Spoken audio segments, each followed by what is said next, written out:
Om Swastiastu. Assalamualaikum warahmatullahi wabarakatuh. Salam, namo buddhaya, salam sejahtera. Halo sahabat Desta, kembali lagi kita pada acara hari ini di podcast Brownies, obrolan manis. Pada kesempatan kali ini, turut hadir para pasangan calon dari nomor urut 1, ada Niluh Cahaya Yustisyani sebagai calon ketua OSIS periode 2023-2024 dan juga rekannya yaitu Igede Ardiwarnata sebagai calon wakil ketua OSIS periode 2023-2024. Nah, seperti yang kita ketahui, pasti kalian sudah melewati banyak fase kan ya sebelum berada di sini. Contohnya pada saat kemarin, pada saat debat, gimana nih perasaan kalian? Ada kesannya tersendiri nggak? Oke. Sejauh dari mulai mencalonkan diri, dari kampanye sampai kemarin sesi debat terakhir tuh sebenarnya deg-degan banget. Takut kayak bisa nggak ya kita menjalani fase ini? Tapi sejauh yang sudah terlewati, itu kami merasa bangga dengan diri kami bisa menampilkan versi kami yang terbaik. Inilah versi kami. Kami bangga dan senang bisa duduk di kursi yang di panggung kemarin tuh. Belum tentu semua siswa itu bisa duduk seperti kami di sana, dan itulah kami bangga, proud of me, bangga dengan diri sendiri, dan ya tentunya senang. Terus membahas tentang visi. Menurut kalian, apa yang menjadi kekuatan dan kelemahan yang dimiliki organisasi OSIS SMK Negeri 4 Bangli saat ini sehingga menjadi dasar paslon dalam menentukan visi untuk kedepannya? Oke, baik. Terbentuknya visi kami itu pasti didasari dengan kondisi sekolah kita. Dengan kami mengambil visi yaitu mewujudkan OSIS Desta yang aktif, kreatif, inovatif, dan profesional, itu berlandaskan dari kurangnya keaktifan yang ada di organisasi OSIS. Sejauh yang kami perhatikan di organisasi OSIS masih kurangnya aktif, atau istilahnya kurang tanggap dalam mengambil suatu tindakan atau dalam menyelesaikan suatu masalah. Istilah kurang gercep ya, kurang gerak cepat, jadi kurang kreatif, kurang aktif lah kita bisa katakan, sehingga kami mengambil visi tersebut. Itu adalah tugas kami ke depannya ketika nanti kami terpilih menjadi ketua dan wakil OSIS sebagai pengurus OSISnya. Itulah tugas terbesar kami, bagaimana kami melatih keaktifan dari organisasi tersebut sehingga bisa lebih, karena dia bisa mengambil kerjanya sendiri tanpa menunggu dari arahan atasan. Seperti itu. Untuk mengaktifkan organisasi tersebut, karena aktif tetapi masih kurang gitu. Makanya itu yang menjadi dasar kami dalam menentukan visi tersebut. Gitu. Kita ini kan sedang dalam, seperti yang kita ketahui nih ya, kita ini sedang dalam kurikulum merdeka. Ya. Saat ini pendidikan tuh lebih mengutamakan pengembangan karakter siswa sesuai dengan filosofi Ki Hajar Dewantara dan karakter profil pelajar Pancasila yang meliputi beriman, bertakwa kepada Tuhan Yang Maha Esa, dan berakhlak mulia, berkebinekaan global, bergotong royong, mandiri, bernalar kritis, dan yang keenam kreatif. Nah, dari keenam profil pelajar Pancasila di atas, yang mana yang akan menjadi skala prioritas yang perlu ditumbuh kembangkan oleh paslon untuk anggota OSIS dan warga sekolah. Dan terus apa nih alasannya kenapa harus dikembangkan? Oke. Jadi dari 6 karakter itu kami lebih menegaskan pada bernalar kritis. Sejauh ini siswa di SMK Negeri 4 Bangli itu masih kurangnya nalar kritisnya, berpikir kritisnya itu masih kurang bagi kami. Bagaimana para siswa masih istilahnya tidak mempunyai gairah dalam pembelajaran. Seperti ketika para guru menerangkan, tidak ada yang memperhatikan, tidak ada yang istilahnya mengacuhkan tangan untuk menjawab atau istilah untuk bertanya, itu masih kurang bagi kami. Makanya di sini kami ingin mengajak para guru yang ada di SMK Negeri 4 Bangli ini untuk lebih bisa lagi memotivasi para siswa untuk semangat dalam belajar, untuk bisa dia berpikir kritis, bagaimana cara kita untuk aktif dalam pembelajaran itu, berpikir kritis dan mampu mengembangkan ide-idenya tanpa adanya tekanan atau pemaksaan dari para guru seperti itu.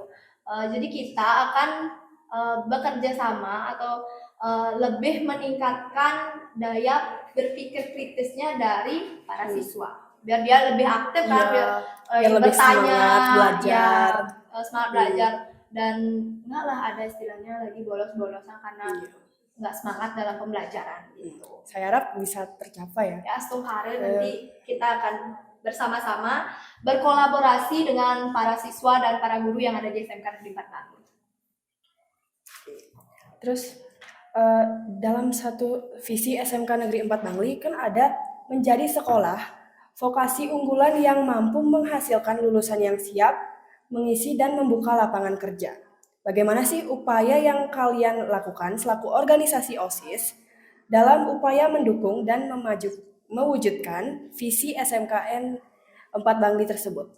Baik, dari visi sekolah itu untuk kan menjadikan vokasi unggulan bagi siswa dan siswi. Kita bersekolah di SMK itu sekolah menengah kejuruan itu dilatih untuk siap bekerja nantinya ketika kita sudah tamat. Di lulusan tersebut kita mempunyai 3 poin. Kalau kita sekolah di SMK ini kita punya 3 poin setelah nanti kita lulus. Mau kamu melanjutkan kerja, mau kamu langsung kerja, mau kamu melanjutkan ke pendidikan ke lebih tinggi lagi, atau kamu ingin berwirausaha. Seperti itu. Sekarang kita yang menentukan tujuan kita nantinya tuh mau kemana. Jadi para guru di sini harus lebih menambahkan melatih skill mereka pada bidangnya. Untuk mewujudkan 3 poin ini, misalnya kita ambil salah satunya, misalkan setelah kita tamat di SMK ini kita mau berwirausaha. Nah, saya mempunyai satu program nantinya kalau misalkan kami terpilih ya, akan mendatangkan alumni SMK Negeri 4 Bangli yang sudah sukses mencetak karirnya di dalam dunia industri atau dalam dunia wirausaha, itulah bisa dibilang dalam dunia bisnis dia sudah sukses. Kita akan mendatangkan untuk men-sharing ilmunya untuk mengajar ke kita, ini loh trik, ini loh tips yang harus kita ambil nantinya ketika kita sudah selesai dan ingin melanjutkan ke wirausaha. Bila perlu nih, tahu kan Aji Krishna yang mempunyai The Keranjang Bali itu? Kalau bisa nanti kita akan datangkan ke sini untuk menjadikan kita anak asuhnya. Untuk menjadikan kita anak asuhnya di SMK Negeri 4 Bangli ini untuk men-sharing ilmu-ilmunya untuk mewujudkan para generasi yang sukses di bidang wirausaha, di perbisnisan. Kalau bisa kita akan datangkan ke sini untuk men-sharing ilmu-ilmunya untuk mencetak kita menjadi generasi muda yang sukses di dunia bisnis. Keren kali ya. Jadi siswa tuh jadi lebih termotivasi karena sudah ada contoh nyatanya sendiri. Jadi kan nggak cuma yang ngomong doang kan. Ya, harus nyata gitu. Ya. Terus kemarin pas debat saya tuh mendengar sesuatu yang cukup menarik nih mengenai imbalan atau penghargaan dalam hal memotivasi perilaku siswa. Ya.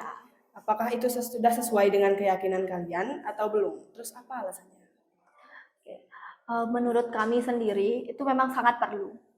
Selain untuk meningkatkan kualitas sekolah kita, itu juga perlu untuk mengapresiasi siswa yang sudah tertib.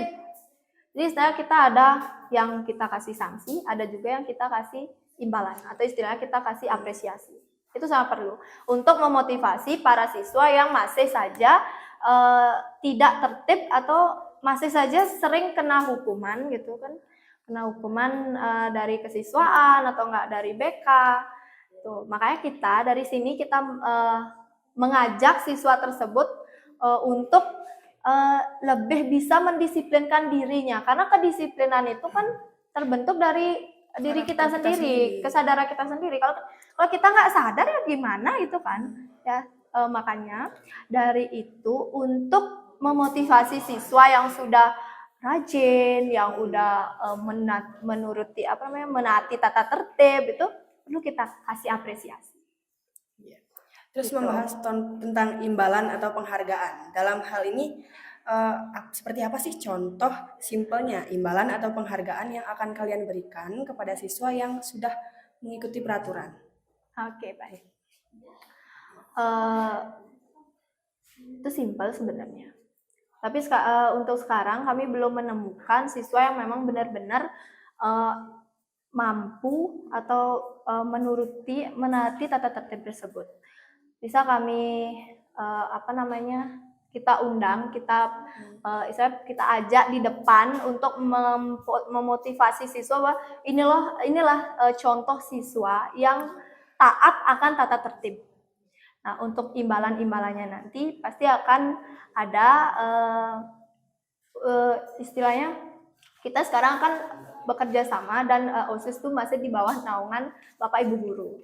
Dari sana kita bisa berdiskusi untuk imbalan yang pantas kita berikan, apresiasi yang pantas kita berikan kepada siswa yang sudah menuruti atau menaati tata tertib tersebut. Itu untuk memotivasi siswa agar lebih lagi memperhatikan atau menaati tata tertib yang sudah berlaku di SMK Negeri 4 Bangli. Keren ya. Jadi kalau misalkan dengan hal seperti itu, pasti siswa yang sudah mengikuti peraturan akan semakin termotivasi lagi. Ya. Sedangkan yang mungkin masih kurang, pasti akan lebih ditingkatkan lagi. Ya. Untuk bisa bersaing sama temannya yang udah menaati tata tertib tersebut. Seperti yang kita ketahui ya, kita tuh kan sekarang hidup di era globalisasi. Ya. Karena teknologi yang begitu maju, mudahnya kita tuh untuk mengakses informasi dari segala belahan dunia. Nah, terus ada dampak dan manfaat yang akan kita dapatkan dari hal tersebut. Salah satu contoh dampak yang akan kita dapatkan dari mudahnya mengakses informasi tersebut ialah mengakibatkan banyaknya nilai-nilai budaya asing yang masuk dan mempengaruhi kepribadian siswa. Nah, dari kalian sendiri, apa program Paslon yang dalam hal ini akan menyaring dan memfilter budaya asing tersebut agar budaya bangsa yang sudah hadiluhur ini tuh dapat dipertahankan dan dikembangkan sesuai dengan kondisi zaman? Oke. Jadi ini pengaruh dari budaya asing dan strategi kami.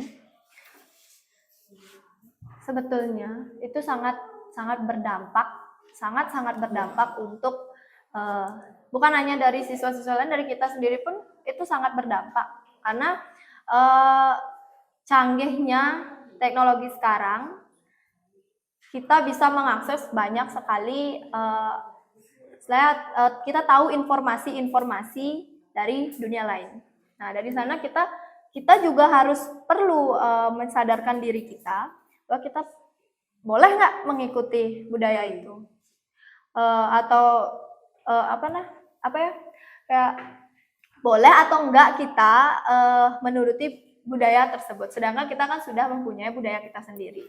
Kita berada di wilayah naungan Indonesia, dikenal sebagai negara yang sopan. Kalau kita bangga dengan budaya kita sendiri, kita tidak akan mungkin terpengaruh dengan budaya asing. Itu ya, kita ambil istilahnya. Nah, strategi awal kami untuk di SMK ini adalah meninjau ulang bentuk disiplin yang dijalankan di SMK Negeri 4 Bangli. Seperti masih banyak sekarang para siswa-siswi yang istilahnya kita ambillah contohnya siswinya. Masih banyak sekali yang menuruti kebudayaan asing. Seperti memakai pakaian-pakaian yang ketat, itu kan bukan budaya kita kan, bukan ciri khasnya Indonesia. Yang memakai pakaian seperti itu kan budaya-budaya barat. Nah, dari sana bagaimana cara kita untuk mendisiplinkan lagi, menegaskan kembali bahwa kita ini masih sebagai seorang siswa. Kenali, kita boleh kok bergaya, kita boleh pakai pakaian ketat-ketat seperti itu, tapi kita harus tahu tempat di mana kita harus seperti itu. Kalau bisa jangan kita berpakaian seperti itu karena itu bukan budaya kita. Karena kita di Indonesia itu adalah negara yang sangat sopan akan kita ambil dari contoh pakaian itu sangat sopan. Nah, dari sanalah kita bisa istilahnya kita tahu lah mana yang bisa kita contoh, kita tiru. Kalau memang sudah nggak masuk akal tuh jangan ditiru, ngapain kita tiru. Itu strategi awal kita adalah pertama adalah meninjau ulang kedisiplinan dan tata tertib yang ada di SMK Negeri 4 Bangli ini untuk menegaskan para siswa bahwa lestarikan budaya kita.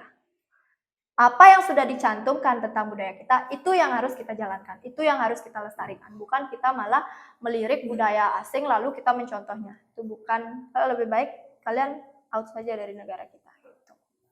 Jadi di sini tuh sangat penting untuk kita memfilter antara budaya asing, karena tidak semuanya dalam hal positif, dari ada segi negatif, dan perlu sangat amat kita hindari. Iya, karena itu sangat berdampak buruk kalau kita mencontoh dari budaya asing itu. Karena satu orang saja berperilaku seperti itu akan berdampak kepada semua orang, dan kita dicemooh dengan negara lain. Oh, Indonesia ini kan negara yang sopan. Terus dilihat ada satu warganya yang mengikuti budaya asing itu kan, semua pasti akan kena merembet dia. Oh, gini Indonesia kok sekarang gitu. Seperti itu. Jadi kita harus tahu, kita harus membedakan mana yang perlu kita tiru dan mana positifnya dan mana negatifnya. Kalau memang positif kita ambil, kita jalankan. Kalau memang negatif ya kita buang. Ngapain kita tiru gitu. Merugikan kan? Merugikan gitu. Terus kembali lagi terkait profil pelajar Pancasila. Bagaimana sih langkah-langkah Kornet Paslon untuk mengembangkan kreativitas dan kemandirian di dalam anggota OSIS yang sejalan dengan profil pelajar Pancasila untuk mendukung visi organisasi OSIS? Langkah awalnya tentu saja kita akan membuka ruang diskusi terlebih dahulu. Kita tidak mungkin bisa berjalan sendiri. Perlunya kita itu adalah berdiskusi untuk merencanakan langkah awal kita untuk bisa menjalankan visi dan misi yang sudah kita cantumkan untuk organisasi OSIS. Saya akan memberikan hak berpendapat kepada para anggota kami jika nanti kami terpilih menjadi perangkat untuk mengajukan mana yang lebih positif, mana yang bisa kita jalankan terlebih dahulu untuk melatih dan untuk mengembangkan organisasi OSIS. Dari sanalah kita akan bisa melihat kekreatifan, keaktifan, dan kemandirian dari anggota OSIS tersebut. Sebelum itu, kami sebagai pengurusnya lah yang akan paling pertama menjadikan diri kami adalah seseorang yang aktif, kreatif, dan mampu merubah anggota kami. Jadi kami tidak akan langsung menunjuk ini untuk anggota kami, sedangkan kami masih amburadul gitu lah kan istilahnya, masih belum siap untuk memimpin organisasi tersebut seperti itu. Jadi kita akan melatih dulu diri kita untuk mencetak dulu diri kita untuk menjadi seseorang yang aktif, kreatif, dan mandiri. Ya gitu, bernalar kritis lah, mampu berpikir kritis, jangan dibawa ruwet gitu. Tuh. Baru nanti kita akan menjalankan misi-misi kita, seperti melaksanakan event-event sesuai dengan bidang yang ada di sini. Itu kita akan melibatkan seluruh warga sekolah, dan khususnya itu untuk di OSIS. OSIS lah yang akan ikut andil dalam acara tersebut. Dari sanalah kita akan mulai sedikit demi sedikit melatih, mencetak kemandirian, keaktifan, dan kekreatifan dari anggota kami. Jadi di sini tuh peran ketua dan wakil ketua tuh sangat penting ya untuk Sangat memberikan contoh. Jadi sebelum kita menyuruh-nyuruh yang lain, kita tuh harus memastikan diri kita sudah bisa. Baru kita memimpin anggota kita. Nggak ada pemimpin yang memimpin anggotanya sedangkan pemimpinnya itu masih minus, masih belum bagus lah dari segi sikap. Gitu. Baru kita jalankan tugas kita gitu. Ya. Terus bagaimana sih OSIS dapat mengintegrasikan nilai-nilai profil pelajar Pancasila dalam program-programnya untuk menciptakan kedepannya lingkungan sekolah yang lebih harmonis dan inklusif? Oke. Seperti yang kami cantumkan pada visi kami yang berlandaskan nilai-nilai Pancasila. Nilai Pancasila kan ada 5 ya, 5. Itu sudah masuk ke dalam profil pelajar Pancasila. Dari yang pertama, ketuhanan yang Maha Esa, kita mencantumkan misi kita itu adalah menumbuhkan tentang ajaran Trihita Karana, yaitu dari Parahyangan, Pawongan, dan Pelemahan. Dari sana kita melatih para siswa bagaimana cara kita untuk menjaga keharmonisan dengan yang di atas, menjaga keharmonisan dengan sesama, dan menjaga keharmonisan di lingkungan kita. Terus ada lagi dari kreatif kan masuk ke dalam profil pelajar Pancasila. Dari sanalah kita bisa mengambil visi yang sebenarnya semua misinya itu perlu kreatif. Kalau nggak kreatif gimana kita mau memunculkan inovasi-inovasi baru. Makanya saya mencantumkan kan kreatif, aktif terlebih dahulu. Kalau mereka sudah aktif, pasti mereka akan kreatif. Kalau sudah mereka kreatif, pasti mereka akan memunculkan inovasi-inovasi baru, ide-ide baru. Setelah itu mereka pasti akan profesional dalam mengemban tugasnya, profesional di bidangnya, gitu. Dan yang terakhirnya itu dengan berlandaskan gotong royong. Di sini masih belum terlalu ya masih belum lah kalau kita bilang dari segi gotong royongnya itu, karena masih banyak siswa yang istilahnya kita ya medaya gitu, istilahnya masih curang dia.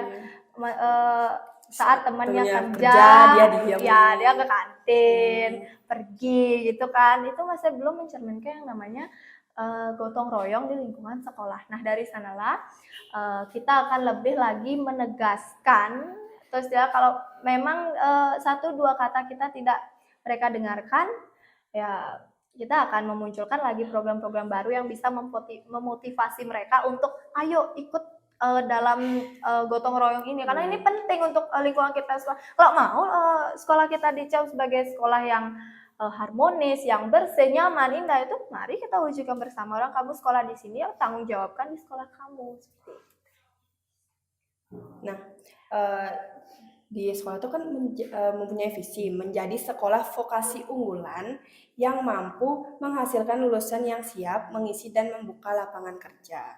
Nah, ada nggak sih contoh program paslon yang akan dilaksanakan untuk guna memperkenalkan sekolah SMK Negeri 4 Bangli terhadap masyarakat luas, baik pada calon siswa baru maupun dunia usaha atau industri. Nah, contohnya nanti pada saat mungkin kakak-kakak kelas 12 telah lulus dan akan mencari pekerjaan, dan juga saat adanya sosialisasi terhadap para adik-adik calon siswa baru di SMK Negeri 4 Bangli.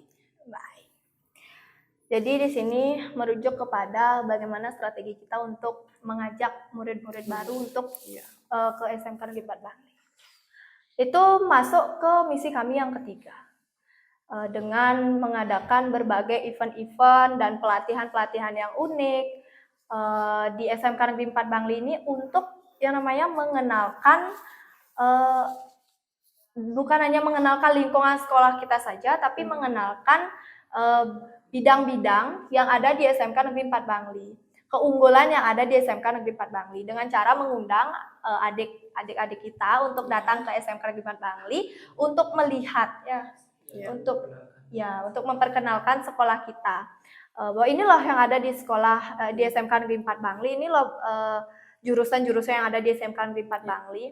Kapan lagi kamu menemukan sekolah yang pariwisata ada, seninya ada gitu kan, komplit dia. Kalau kamu misalkan senangnya di tata boga, tapi kamu hobi menggambal gitu kan, hobi dia di kerawitan, itu bisa saja kok kita ke tempat kerawitannya itu untuk mencoba bermain gambal, itu kan boleh. Itu bisa juga bakat kita, minat kita di sini, bakatnya kita juga masuk juga ke sana gitu kan. Jadi kan gini dia, sebenarnya sekolah ini sangat-sangat menarik sekali kalau bisa kita bilang, karena dari pariwisatanya itu ada gininya Dari seni jurusannya, juga dari ada. seninya juga ada. Di mana lagi kalian menemukan seperti itu? Ditambah lagi gitu kan SMK 4 mempunyai jurusan tata kecantikan. Iya, siapa sih yang nggak mau cantik gitu kan?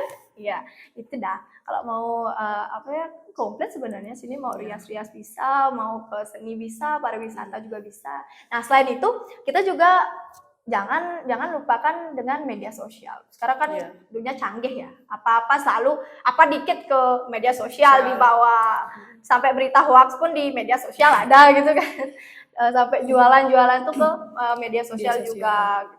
Nah, dari sanalah kita bagaimana cara kita mengaktifkan. Nanti kita akan mengaktifkan akun kita di berbagai sosmed untuk mengenalkan SMK Negeri 4 Bangli kepada prajuru luas, masyarakat luas untuk melihat bahwa ini loh yang ada di SMK Negeri 4 Bangli. Istilahnya kita selalu mendokumentasikan setiap kegiatan yang diadakan di SMK Negeri 4 Bangli. Betul nggak?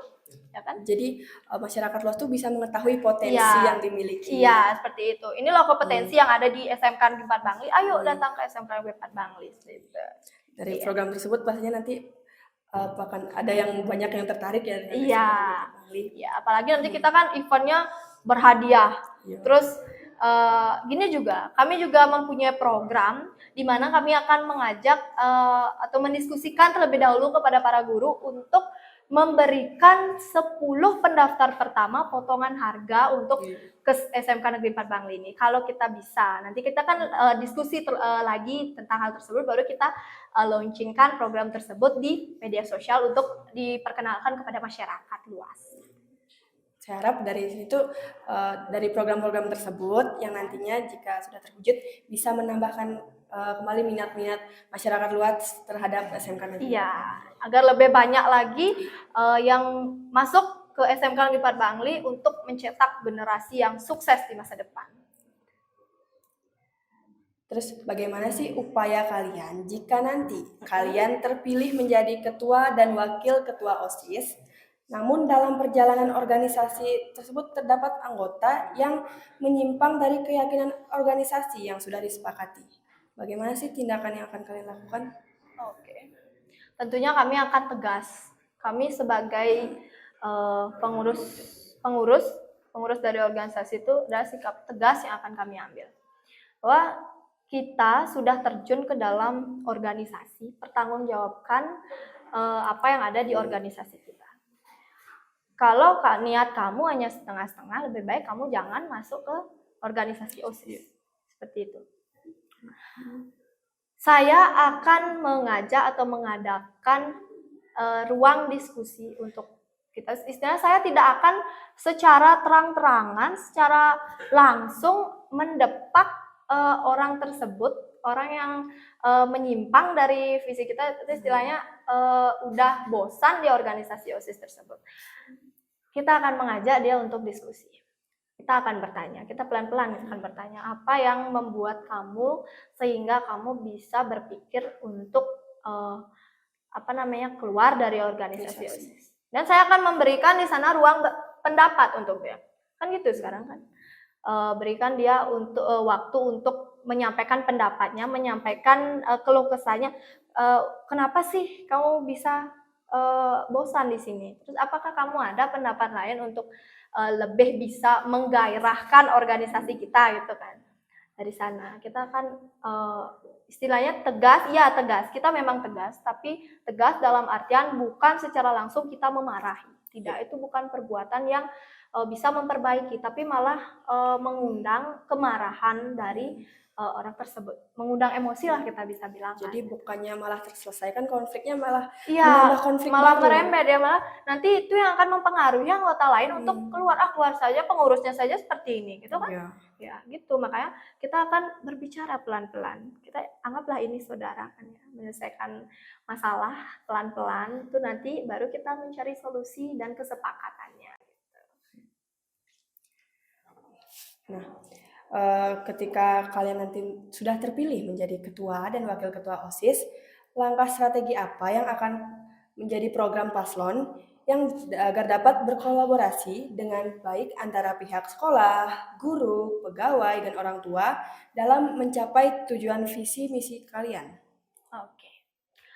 Nah, dari sejauh ini kerjasama pihak sekolah dan orang tua belum terlalu terlihat ya, kalau bisa dibilang belum terlalu terlihat. Nanti kalau bisa kami akan melaksanakan program di mana kami akan mendirikan perkumpulan untuk melakukan sosialisasi pendidikan karakter yang melibatkan orang tua dalam perencanaan program sekolah yang berlandaskan gotong royong sesuai dengan yang kami cantumkan pada misi kami. Seperti kami melaksanakan kegiatan bakti sosial, itu juga kan kita merujuk ke orang tua siswa untuk ke masyarakat luar juga, gitu kan. Nah, nanti kami juga akan mencari waktu yang slow untuk orang tua tuh. Ketika di SMK Negeri 4 Bangli ini misalkan ada pembangunan atau misalnya perehapan di sini atau enggak ada untuk lingkungan di SMK Negeri 4 Bangli, nanti kita akan mengundang orang tua untuk membantu satu hari membantu untuk meringankan yang ada di SMK Negeri 4 Bangli. Istilahnya kita bekerja sama dengan orang tua untuk bergotong royong untuk menciptakan menciptakan lingkungan yang nyaman yang untuk bersekolah di sini. Itu juga termasuk ke dalam hubungan pawongan ya. Menjaga hubungan harmonis antara tenaga pendidik dengan orang tua. Nanti si orang tua ini bisa juga berdiskusi dengan tenaga pendidik. Anak saya di rumah seperti ini. Dan tenaga pendidiknya ini juga akan memberikan solusi. Saya akan membantu untuk meringankan masalah Anda tentang anak Anda, seperti itu. Itulah salah satu menjaga hubungan harmonis dari tenaga pendidik atau guru dengan orang tua. Wih, keren-keren ya jawabannya. Dari jawaban tersebut yang sangat amat tegas, terus gue jadi termotivasi saya ikut. Iya, memang harus seperti itu kan. Kita harus memang benar-benar memberikan apa yang sudah kita rencanakan. Dan mudah-mudahan Astungkara nanti kalau kami terpilih, apapun yang akan kami katakan hari ini, Astungkara nanti bisa terwujudkan, dan itu juga untuk kemajuan Desta, kemajuan SMK Negeri 4 Bangli, sekolah kita tercinta. Ya. Udah tidak terasa ya, kita udah sampai pada closing statement nih. Oke, udah selesai nih ya. Banyak pertanyaan yang sudah diajukan. Dan nanti akan ditampilkan di YouTube sekolah yang nanti pasti akan disaksikan oleh para siswa-siswi ini. Jadi kan makin tahu nih ya mana yang akan dipilih. Jadi di sini untuk closing statementnya akan masing-masing paslon itu menyampaikan orasi tentang visi dan jargonnya. Terima kasih. Ini pertanyaannya, membuat saya dagdug gitu. Tapi nggak terasa ya udah mau selesai di acara ini. Sebelum ditutup di acara ini, saya ingin menyampaikan sedikit dari kami paslon 1. Itulah visi dan misi yang kami jabarkan, kami buat untuk organisasi OSIS. Kedepannya ketika kami nanti terpilih menjadi pengurus OSIS 2023-2024. Visi dan misi kami ini bukan hanya sekedar kami buat untuk kami paparkan kepada kalian, tapi akan kami jalankan untuk kemajuan SMK Negeri 4 Bangli. Kami memiliki satu jargon yang bisa dibilang. Jargon kami itu adalah mewujudkan Desta menuju semesta, di mana semesta ini memiliki arti sekolah merdeka pariwisata. Sekolah yang tidak hanya merdeka dalam belajar, tapi merdeka juga dalam dunia pariwisata. Merdeka dalam artian mampu unggul dan bersaing pada bidangnya sesuai dengan kompetensi dan keahlian yang ada di SMK Negeri 4 Bangli. Jadi, kalau mau SMK Negeri 4 Bangli menuju era baru, jangan lupa coblos nomor urut 1. Bersama Double A, Ardi dan Ayah wujudkan Desta menuju semesta. Baik sahabat Desta, demikian tadi podcast kita bersama paslon nomor urut 1. Mohon maaf apabila ada kesalahan kata dari saya. Saya akhiri dengan Paramasanti. Om Santi Santi Santi. Assalamualaikum warahmatullahi wabarakatuh. Salam Namo Buddhaya, salam sejahtera. Sampai ketemu lagi di acara podcast selanjutnya. Oke.